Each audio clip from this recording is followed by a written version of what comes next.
Assalamualaikum warahmatullahi wabarakatuh. Selamat pagi murid-murid pra-hardworking, pra-fokus dan pra-responsible.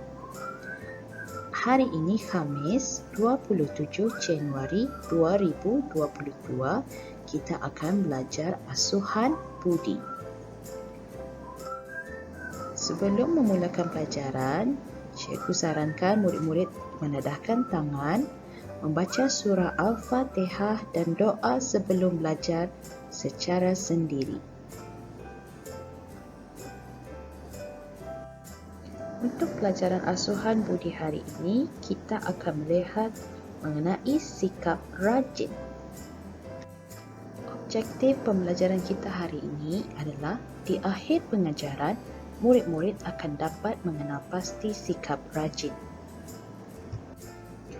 Okey, murid-murid tahu apa maksud rajin? Rajin maksudnya tekun dan bersungguh-sungguh dalam melakukan sesuatu. Misalnya, murid-murid rajin menyiapkan tugas-tugas yang diberikan oleh cikgu. Rajin adalah satu sikap yang sangat terpuji.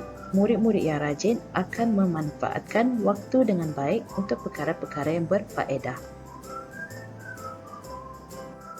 Murid-murid mestilah mengamalkan sikap rajin, misalnya rajin solat, rajin belajar dan rajin membantu ibu bapa di rumah. Sudahkah murid-murid membantu ibu bapa di rumah? Sekarang mari kita bersoal jawab dengan melihat gambar-gambar berikut. Murid-murid perlu mengenal pasti yang mana satukah sikap rajin dan yang mana satu bukan sikap rajin. Apa yang kamu lihat di slide ini? Gambar mana yang menunjukkan sikap orang yang rajin? Gambar pertama menunjukkan Adif tidur ketika belajar. Yang kedua, Irfan dan Mimi tekun mengaji. Cuba jawab. Betul, jawapannya ialah Irfan dan Mimi tekun mengaji. Slide seterusnya menunjukkan gambar Hafi dan Nani membantu bapa mereka mencuci piring. Gambar kedua, Wazif tidak suka mengemas rumah dan hanya berehat sepanjang hari. Gambar yang mana satukah menunjukkan sikap orang yang rajin? Betul, jawapannya ialah Hafi dan Nani membantu bapa mereka mencuci piring. Okey murid-murid, bagaimana pula dengan gambar di bawah ini?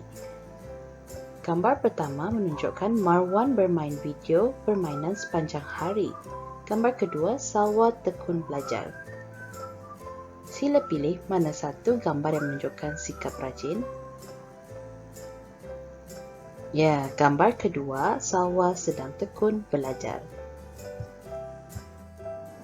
Akhir sekali, lihat dua gambar di bawah ini. Gambar mana yang menunjukkan sikap orang yang rajin? Gambar pertama, Syami dan Hana meninggalkan mainan di lantai selepas bermain. Yang kedua, Sofia membantu ibu menyapu halaman rumah. Jawapannya ialah Sofia membantu ibu menyapu halaman rumah.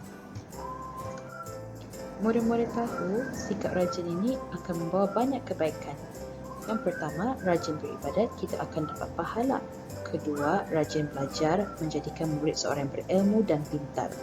Ketiga, menjadi kebanggaan orang tua dan guru. Dan keempat, orang yang bersikap rajin pasti disukai ramai. Jika murid-murid ada kemudahan internet, jom lihat pautan berikut di YouTube mengenai kisah si semut dan si belalang yang malas. Dalam cerita ini ada haiwan yang rajin, ada juga haiwan yang malas. Cikgu harap murid-murid dapat faham cerita ini, kemudian mengambil moralnya apakah akibat daripada sifat yang malas itu. Semoga murid-murid terhibur. Untuk latihan asuhan budi hari ini, cikgu sudah muatkan dalam PDF yang cikgu hantar di dalam grup WhatsApp. Murid-murid perlu menulis nama di bahagian atas kertas latihan. Setelah selesai menulis latihan ini, screenshot jawapan murid kemudian WhatsApp ke grup kelas masing-masing. Terima kasih.